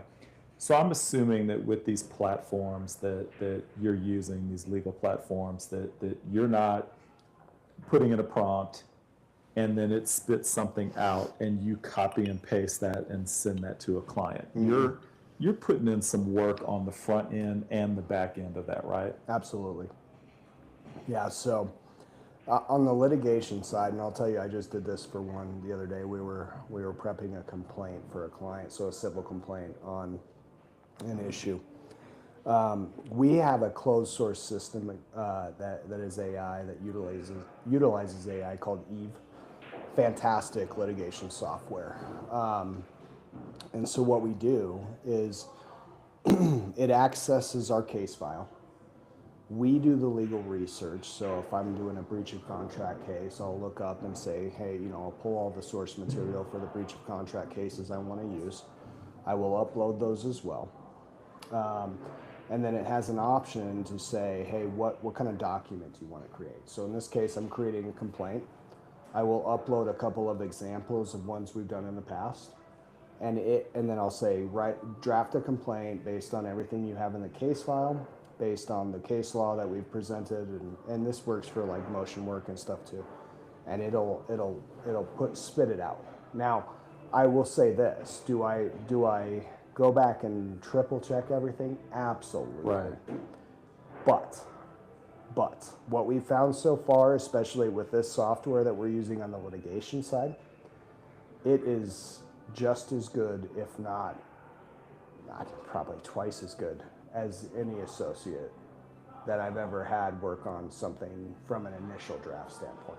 Okay. So when we talk about taking jobs, that's one of the conundrums we're running into as a legal field is, well, how do you train up young attorneys, right? If they're not the ones necessarily putting in all that legal work, we got to figure out new ways to train them up. Okay. So are you finding, going back to that, this is so fascinating, and I've got two questions that I want to ask you along these lines. So with those associates that you were talking about, are you just not hiring associates, or are you just finding other things to assign them to within the firm? Yeah, so the AI software we're talking about is relatively new for our firm. So we've got two associates. Okay. And I will say they are both excellent. Both very smart, both very capable. And so we are training them up within this kind of new AI world. But they both came on really before we started using the software. And so it's been an interesting process with getting them involved. And so one of the things we're relying on too is we're helping them, and this is really some of what was happening before AI too, but saying, hey, go back and look at other examples that we've done. We'll talk it through, and those are kind of your template starting points where you can kind of get yourself to a place where you're putting forth a product like that we want as a firm. So I'm going to tell you a story, and then I'm going to ask you the follow-up question here. When I first moved to Denver, the second job that I had, I started working for a small retail company they were up and down the Front Range here. And I did that as a favor um, to someone. They had an issue where their in-house accountant had been embezzling money. Oh man. And I went in and figured some things out for them for that. But then they mentioned my name to a family friend who owned a small law firm. And small, I think there was maybe 5 attorneys there. And they were looking for an office manager. And so I went to work for them. And my entire life was around billable hours and chasing attorneys so that we could do the billable hours and do the invoicing and get that out to the clients. As we start thinking about billable hours and AI, do you think that there is opportunity to potentially save an individual client some money because you don't have to spend nearly as much time doing all this manual research? Absolutely. Absolutely. I would say especially on the litigation side. So whereas a first draft of a motion might have taken us 4 or 5 hours to put together before, it'll take us an hour now. Right. Right. And so clients will see savings on that. And, litigation is expensive. I talk to people all the time where that's the limiting factor in their decision of whether or not they want to try and enforce their rights. Right. And it can easily get into the tens of thousands, if not hundreds of thousands of dollars to litigate something all the way through to trial. And so AI has provided a way where we can save on that. And I think that's beneficial to both attorneys and clients because the work's still going to be there. You're still going to have more people litigating. Right. Right? So we benefit from that, but we can do things faster. We can do things more efficiently. If I can tell another story from where this helped us. So same software, right when we got it. I was actually in a trial with one of my partners. And so this is where I was sitting second chair. Hadn't been in a courtroom since the Air Force. So this was my reintegration back in, and I was having fun with them. We were testing out that software and had been running the whole case file through it. This was a case that had an environmental report. It was a commercial property that had burned down. So the whole issue of the case was over whether asbestos remediation needed to be done or not. Okay. And so we had experts testifying. We had the best experts. This was in Salt Lake City. So the state of Utah were testifying about asbestos remediation and everything that needed to be done and what the environmental report said. Well, we had run that report through the AI, and it kept pinging up that there were 7 locations where the asbestos was found in the building. Okay. But the front page said 5.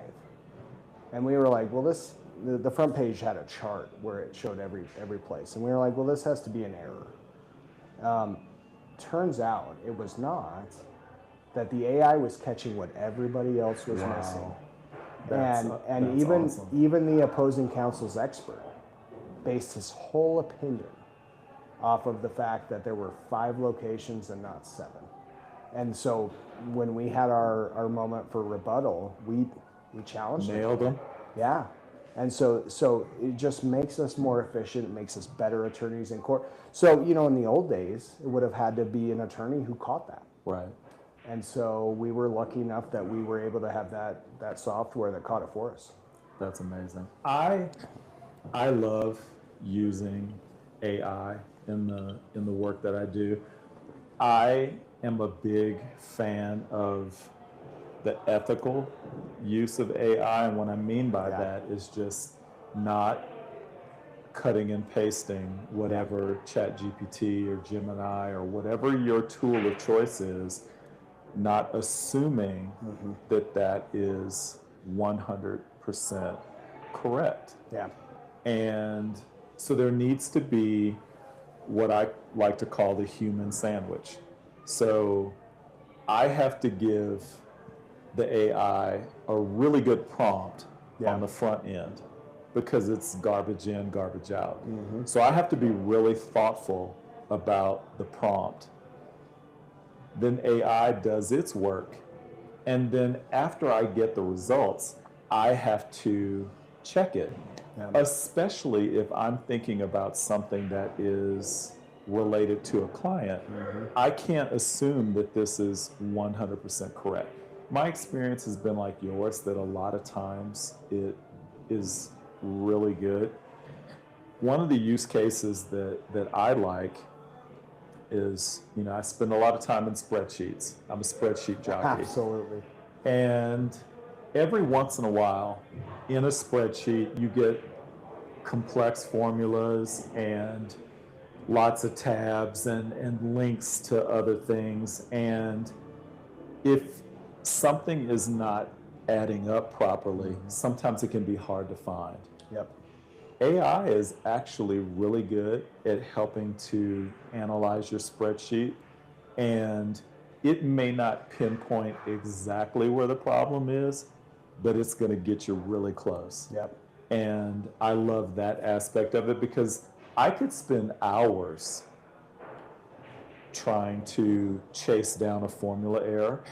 And that's not time that I'm going to bill to a client, Right. but it's eating into my margins because it's time that it's opportunity cost. I'm not working on other things. Absolutely. So I love AI for that. I love being able to use AI to help me draft an initial response, maybe to an email, especially if Yeah. it's something that I know that I might be a little heated going into it, and I need AI to help me tone Jay down. That's one of the best things. I love that, right? Because Jay, I've known you for a while now. We're both very passionate people. Yeah. And some of those responses we would like to be more heated than they should. I'm sure. Yeah. Oh yeah. And you're right. It's really good at toning those down and making it professional, but still pointing out the points you want to make. Yeah. Yeah. Yeah. So, did you watch the Super Bowl this past I weekend? did. Unfortunately, Did you have a dog in that hunt? my wife's from Seattle originally, so Okay. the Seahawks. She was. She walking around in a 12 jersey? She's. One thing I love about my wife is that wherever we've moved to, she has been really good about like, hey, we're from here now, Okay. right? We're gonna get in with the local teams, and she's done the same with the Denver area teams, and so she was really heartbroken when the Broncos lost, and so she loves her Seahawks, but I don't think she's as diehard as she used to be. Okay. Yeah. Okay. So were you, again, were you rooting for the Seahawks in that game, or were you just looking for a good game? I was looking for a good game more than anything. We didn't really And we get it. We didn't get it. Yeah. Yeah, it's a little disappointing, but Yeah. It was, I don't mind if you have a defensive game, yeah, but that wasn't really, I mean, again, I feel like the MVP should have gone to the kicker. The kicker. absolutely. I mean, Yeah. not to take anything away from, Kenneth Walker III. He did his part as well. He's an did. amazing running back. He did. But, the kicker, 4 or 5 field goals Yeah. and then extra points. It was. I mean, can't argue with that, right? Right. And so, yeah, I agree. Yeah, and I wanted to see a good game. I like Drake May. I'm from Carolina. Okay. And so, knowing that he was in the Super Bowl was fun to watch him, but it's just a little lackluster. Yeah, it definitely was. What about the commercials? Did you have a favorite commercial? Yeah, so my kids and we were just talking about that. I love those Dunkin' commercials with Ben Affleck. Yeah. I thought that one was really funny. And then my kids, because they are such huge Benson Boone fans, Okay. The one with Ben Stiller and Yes. Benson Boone. Yes. They thought that was just the funniest thing they've Yeah. ever seen. How about you? My favorite, and again, I've been alone with this opinion. I love the Xfinity commercial with Jurassic Park. That is a good one. I thought that was so creative Yeah. and really clever, but that was my favorite. And probably, I think that the one with the polar bear picking Pepsi. Oh yeah, over Coke. yeah. That You know, was. which is, it's ridiculous to me because Are you a Coke or I'm Pepsi? a Coke guy. Okay. I'm a Coke guy. I'm that person, and sorry, so Pepsi, if you're listening and you want to sponsor the podcast, I'll drink it. I will switch and start drinking Pepsi. That being said, I'm a Coke person, and more specifically, I'm a Coke Zero person. Yeah, same. So I go through probably a couple Coke Zeros a day Yeah. that follow on after I've had my coffee in the morning. It's just so good. It Yeah. really is. Start your day with a coffee, and then kind of a mid-morning Coke Zero, and then an afternoon Coke Zero. You see, you Yeah. and I, not only are we neighbors, Yeah. I feel like we could be brothers from another mother. I think so. Yeah. So let's talk a little bit about coffee. So you mentioned it. So I know you're a coffee drinker. Are you a coffee snob, or does it matter to you if it's hot and black? Are you drinking it? So I'm kind of a newbie with coffee. I haven't drinking it. I haven't had. Wait, you were military. You weren't. No, I was. I'm ashamed to say it, but I was an energy drink guy Okay. for a long time. Okay. So that was my coffee. Recently, as in the last probably 4 or 5 months, I decided to completely kick energy drinks. Yeah. And so I was like, I'm going to only coffee. So I've been getting educated at this point on coffee, and so I'm not a snob. I've got a really good law school buddy of mine who is like, he has all the equipment, toys. and all the toys. So I'm talking to him about it, and he's like, yeah, you got to grind your own beans. You gotta make sure the measurements are right. And so I'm still getting educated on that process. Yeah. But are you a coffee connoisseur? I like coffee the way that I like it. Okay. So let me tell you how I went through the vast majority of my life being very indifferent to coffee. My grandmother, who she died a couple years ago at the age of 100. Oh, wow. I remember as a little boy having coffee with her in her kitchen, and it was mostly milk and sugar with a little coffee, just to say Right. that there was coffee in there. Right. But those were special moments for me. And then I went the majority of my life not drinking coffee. I would have a Coke Yeah. in the morning. Yeah. And I had the opportunity to go to Kenya about 10 years ago. Oh, wow. I went with my son on a mission trip. It was a bunch of people that went. So we're in Kenya, and the individual who was leading this trip, this mission trip, he had a French press, and he was grinding his beans Yeah. and doing the whole French press thing with Kenyan coffee beans. Oh, wow. And I had the opportunity to taste that, and it changed my life. So now every morning I'm, grinding beans, getting fresh grounds, doing the French press, watching the clock for the time. I'm not that person that is making that I'm not measuring the temperature of the water or anything. It's like I can see in that kettle it's boiling. We're good.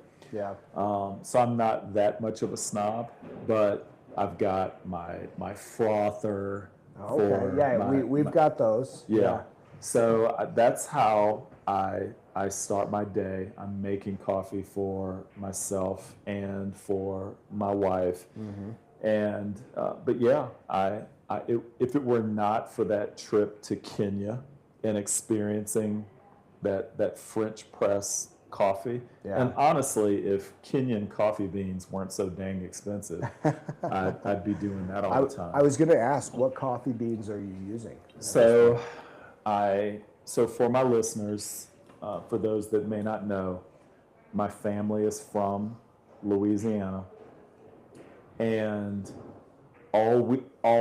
most people from the state of Louisiana drink is community coffee.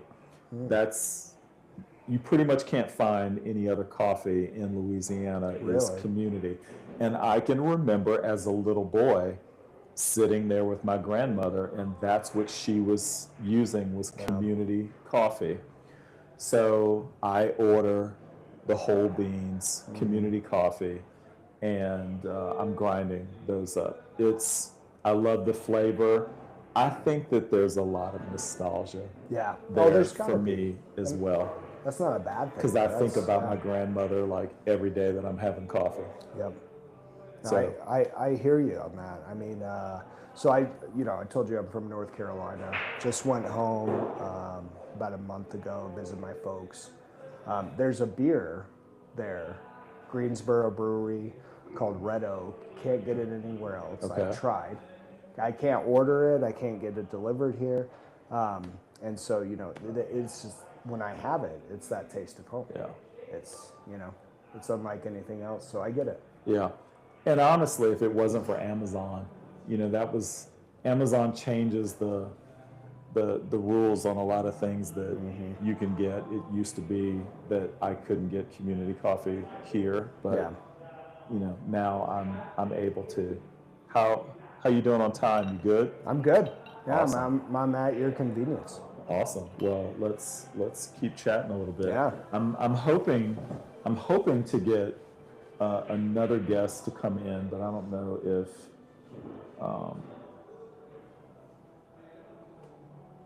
Yeah, I'm gonna keep it going a little bit longer. We'll keep going, and I'm gonna let you hang out with me if you don't mind, until I love my that, next Jay. guest gets here.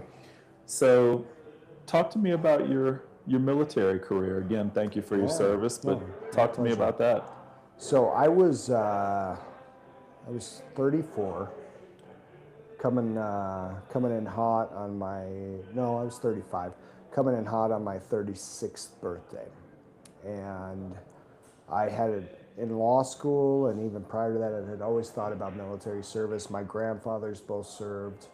My brother-in-law at the time was serving, and so it was just something I always thought about.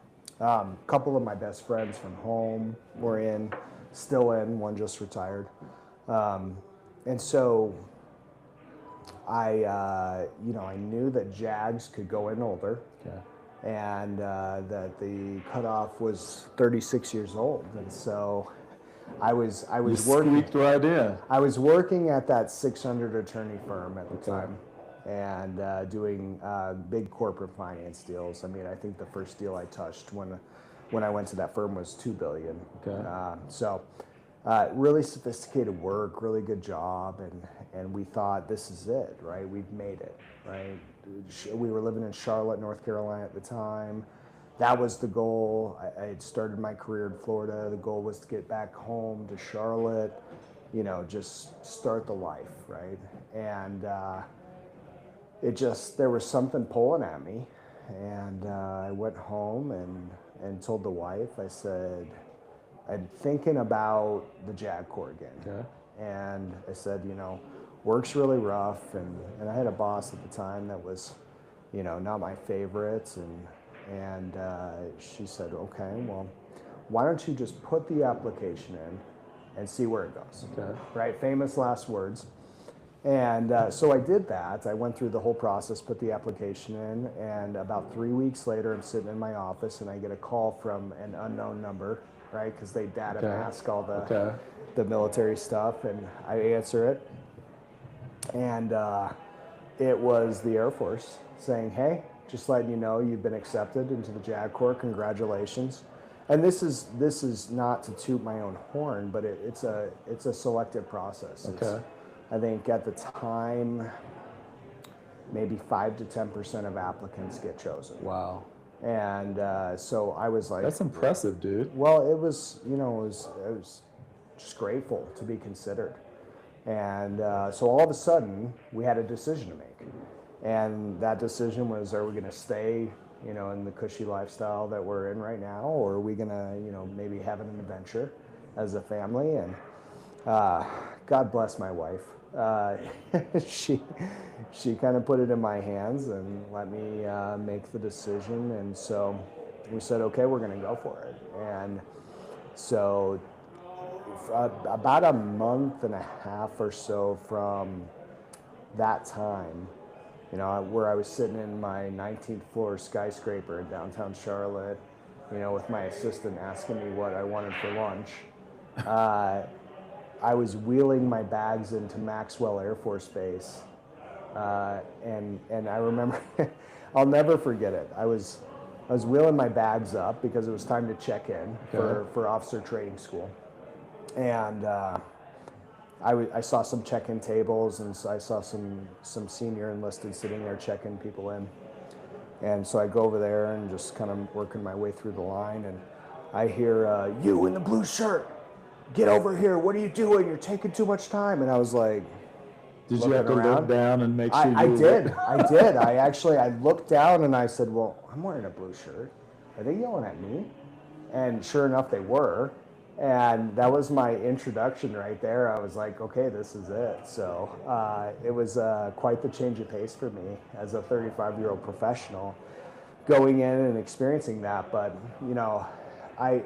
I've said this many times in my career since then, that the legal professional in particular, and I'm sure a lot of professions are the same way, is that they lack a lot of leadership training. Okay.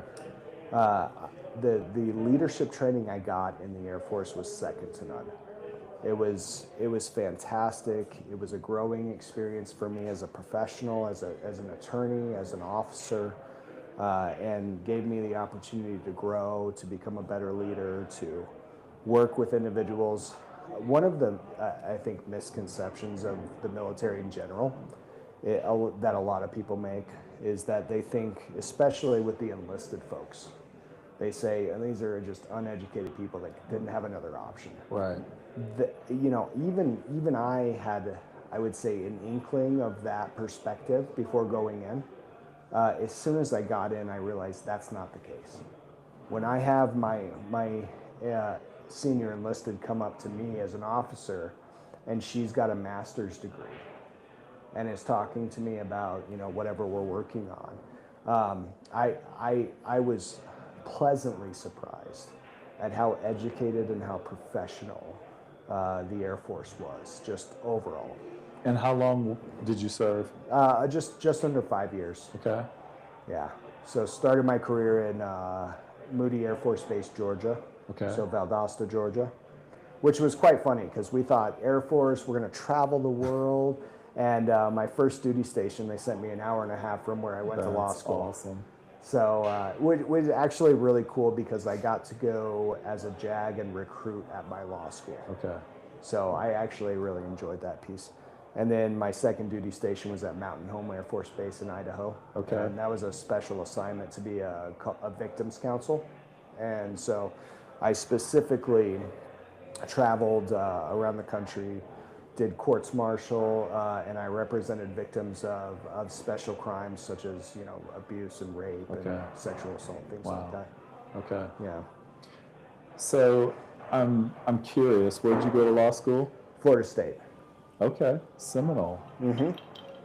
Are you a college football fan? I am. You're a Florida State And I'm a fan? Florida State fan. Okay. Yeah. Well, I mean, We can't all be perfect. we right? can't all be perfect. I get it. I'm an LSU fan. Yeah. I've been enjoying the off season. The regular season was not it was not good for us. But the off season, the transfer portal, all of that has been extremely interesting. What are your thoughts about? We're totally shifting gears. No, that's fine. I love a this. little bit. I'm curious. What are your thoughts about the new era of college sports with NIL money and the transfer portal, all of those things? Yeah, it's interesting. I grew up in the era where you had the BCS bowls, and you had, seemingly still a kind of cultural and traditional sense of what it meant to be, a college sports fan, and college football, and college players, and just doing it for the love of the game, and part of me misses that. Now, at the same time,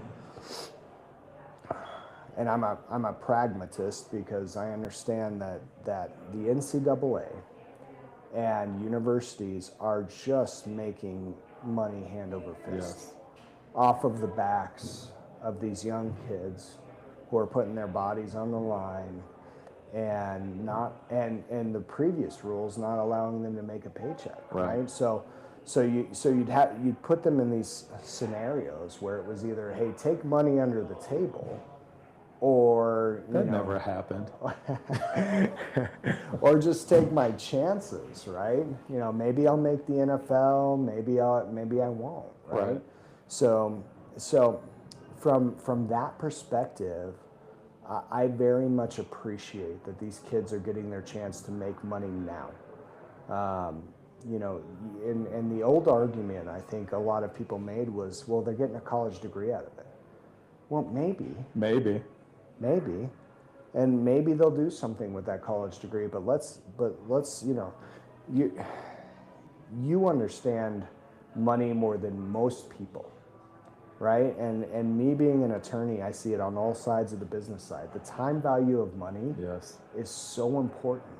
And so if these kids can go into college, and even in their first couple of years make, $500,000, $1 million, that's life-changing. Yeah. And so I see it as a benefit. I see it as forcing the NCAA and the universities to finally share some of what they've been making for decades. And so personally, I'm in favor of it. I am as well. I'll tell you a story that's not NCAA related. But as a child, I grew up in Houston. Mm-hmm. I was a Houston Oilers fan. Love you, Blue. Warren Moon. Yeah. I was a fan even before Warren Moon. So it was Dan Pastorini and Kenny Burroughs and Kenny White Shoes Johnson, Earl Campbell. So I only own a handful of jerseys that have another person's name on the back. Mm-hmm. Earl Campbell is the first. I have Drew Brees, Joe Burrow, of course, and Willie Roaf, who was an offensive lineman for the Saints. He's a Hall of Fame offensive lineman for the Saints. So I only have a handful of those jerseys. But as a kid, when the Oilers left Houston and moved to Tennessee, I was heartbroken. And that became the first sort of stark reality check that sports is a business. Yeah. And, you see it more frequently now where, you see franchises move. I mean, hell, we're here in Colorado, and the Avalanche came from, Quebec? Yeah, the Nordiques. Yeah, they were the Nordiques. And I love me some hockey. So I recognize that sports at most levels is a business. Yeah. So now as you think about college football, I don't think that the product is perfect, but I think that the quality of the product is really good. right now because of the fact that with NIL, with the transfer portal, I think that it keeps coaches and programs honest. Yeah. You don't have a kid locked down for 4 years now. Whereas before it was really difficult for them to transfer, and if they transferred, they had to sit out a year. Yep. Now, kids have the opportunity to transfer every single year if they want to. And so, as a program, you have to stay on top of your game to make sure that, you're not just looking at the next bright, shiny toy out there, but you're making sure that you create a culture that players want to stay at. And I think that the product on the field, I really think that college football, and with the college football playoff, I think that the quality of the product is really good. Agreed. I love it. Yeah. I think the move to the 12-team playoff was the way to go. Obviously, I say that as a Florida State fan. Right. We got left out of the You did 14 catch a- playoff. Now, everybody knows we wouldn't have won had we played in that playoff game with Jordan Travis getting hurt the way Right. he did. But, Right. that is what it is. That's the past. But I agree with you. I like the way that it's headed. Let me ask you this. What do you think about the potential byproduct of NIL, of convincing players to play absolutely as long as they can possibly play in college, because maybe they won't make it to the next level, Right. or And most won't. yeah, Most So- won't. I think that there is an area right now that needs to be fixed. We're at the tail end of a period where there were some players back in 2020 that got an extra year because of COVID. yeah, So we're at the tail end of that. yeah, And we've seen some players out there that are, 26, 27 years old, still playing college football. Well, what's his name? Miami's quarterback. Oh, yeah. Yeah. That came from Georgia. I mean, Yeah. he's, they Yeah. asked him about his classes, and he didn't. He's that like, guy, I don't that go guy to hasn't class. been to class Right. in, 2 or 3 years. Yeah. I think that I like the idea of giving players 5 years to play for. Yeah. And you can have your redshirt year, whenever that happens to be. And I think that you can have one medical redshirt. I could have my arm twisted, and maybe if you have legit injuries, you can have multiple medical redshirts. Yeah. But I think that if you just say you've got 5 years to play for, and here's the other thing that I don't love is, you've got the situation where you've got players now that are arguing the fact that when they played in junior college that doesn't count. Yeah. Now, I'm not a lawyer. I'm sitting next to one here on TV. And maybe they've got an argument that it's two different products, but I think that the NCAA needs to clean that piece of it up. Yeah. And I think that the NCAA needs to grow a little bit of a backbone and, really take a stand on some of these things, clean that up. But I think that right now they are making so much money that it's easier for them to just defer on it and let the judges, let the courts rule on those things. I agree. I think it'll be interesting too to see how the potential for violations will change now. Yeah. Right? Because, in the past it was, somebody violated the recruiting rules, or, gifts and things Right. like that. I mean, that's going to go by the wayside, because you can legally give them money now, and that's Yes. the incentive to come to your program. And so I'll be interested to see what kind of enforcement the NCAA does now versus what we've done in the past. Yeah. Yeah, it's been really interesting, Ryan, and I really appreciate you being here. It's been fun talking about some things that are, sort of life and fun. Not that doing commercial real estate law isn't fun, but sometimes talking about sports can sort of be something that can bring us together. Absolutely. That's one of the things that I love about sports is that yeah, we can give each other a hard time about our respective teams. You're Florida State, I'm LSU, but at the end of the day, we're college football fans. Amen. And so I love that piece of it. Um, so as we start to wrap up, I do have one more question for you. So as we start to, we think about, what we've been sipping on here. Yeah. And I know that you said that you typically prefer to drink your bourbon neat. When you think about, when you start describing your typical week, would you describe it as neat, or does it tend to be a little bit on the rocks sometimes? That's an interesting question. I think quite often my weeks start out neat, and about midweek hit some rocks. Yeah. And then by the time Friday rolls around, the rocks have melted a little bit, and it's a smooth transition into the weekend. Nice. That's typically the way it goes. I would say Wednesdays and Thursdays, just for whatever reason.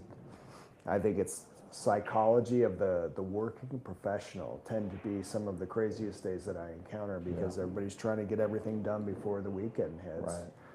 And then Fridays, people just kind of wind it down, right? We're going to transition. We're gonna lay off those issues until next week. Yeah. Yeah. Are you a golfer? I am. What's your golf game like? Oh man. So let me set this up so you can decide if you want to tell the truth. Yeah. My first guest, Justin Cruz, is an 8 handicap. Oh, nice. Greg Wishman, who is the co-owner here at Trifecta, he used to be a high school golf coach. He hasn't played in a while, but he's probably around a 12 handicap. Okay. And then you got your boy here, who is about a 30 handicap. Okay. So where do you fall in that range? So I'm more in your range, Jay. See?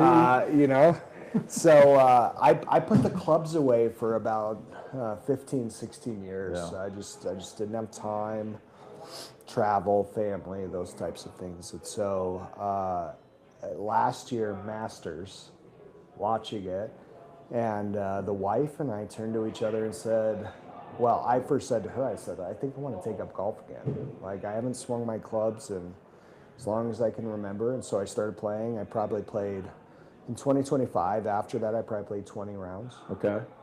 And then my wife, she was tagging along with me to Golf Galaxy to go pick up a driver because I hadn't bought one in a very long time. And she said, hey, if I play golf with you, do I get to wear all these cute outfits? And absolutely. That's and the best part. Yeah.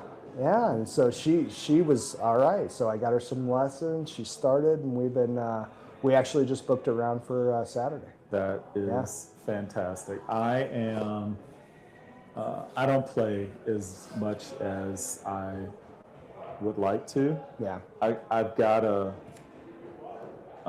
a great set of clubs. Mm-hmm. I look the part when I show up, That's half the battle. but when I get to the first tee, that's when the truth comes out. Is Yeah. it's not always a pretty sight at that point in time. I didn't take the. When did you start golfing? How old were you when you first started? Well, starting, my dad had me swinging clubs just at the range when I was probably about 10. Yeah. But not really playing consistent golf until Right. I was 18. Probably about that time, and that was on my own volition. I mean, I grew up in a family. My dad, hard worker, great guy. We didn't have a lot of money growing up. He did in his later years. He kind of became an executive and worked his way up. But by that time, I'd already left the house. So golfing when I was growing up wasn't really a thing as far as playing consistent rounds. And so, yeah, I would say 18 to 19 when I was playing consistent. Yeah. Golf was not anything that I was exposed to until I was in my 30s. Yeah. And so I started late, and, you know, it just became one of those things that if I put the time in, it would probably be different. But, you know, and I'm sure for you, it's great that you got your wife going out as well. But you've got kids, and sometimes having 4 or 5 hours is not a luxury that you can sometimes afford. That's true. Yeah, it is a limiting factor. In fact, my wife, now that she's playing, she actually she apologized to me this year. She goes, you know, I used to give you such a hard time, and I didn't realize how long a round of golf takes. Yeah. And I said, yeah, you know. She just thought you were hanging out in the clubhouse. Yeah. She thought we were milking it, right? Telling her, hey, you know, 6-7 hours between driving there and from and playing 18 holes. Yeah. Yeah, she gets it now. She's a golfer. That's awesome. Yeah. Brother, Jay, it's been great to have you on. Thanks I so much. appreciate you being on this inaugural episode of Just Human Untapped. I'm going to get you to wire up and tap in my next guest here, and we'll go from there. Thank you. Will do. All right. Well, we are coming to the end of our first episode of Just Human Untapped. It has been fantastic. We've had some great guests. We have one more guest. No? Okay. Well, I'm being told that my next guest is not able to join us at this point in time, but that's fine. We'll get her on the next point in time on our next episode. I want to thank everybody so much as we start to wrap this up. I think it's been great. We had the opportunity to have a conversation with Justin Cruz from Pinnacle Mile and talk about videography. We had the opportunity to talk to Greg Wishman, the co-owner here at Trifecta Sports Bar and Grill. By the way, you've got to come here, check out the food. Next episode, we'll get Chef on and talk about some of the things that he's doing down there in the kitchen. We had the opportunity to talk law with Ryan Briggs, and we had to talk a little bit of college sports and coffee as well. So I thank you so much for joining me on this first episode. We will be back in a couple of weeks with some more great conversations. But until then, remember that life does not come with instructions. So be kind to yourself and just keep growing.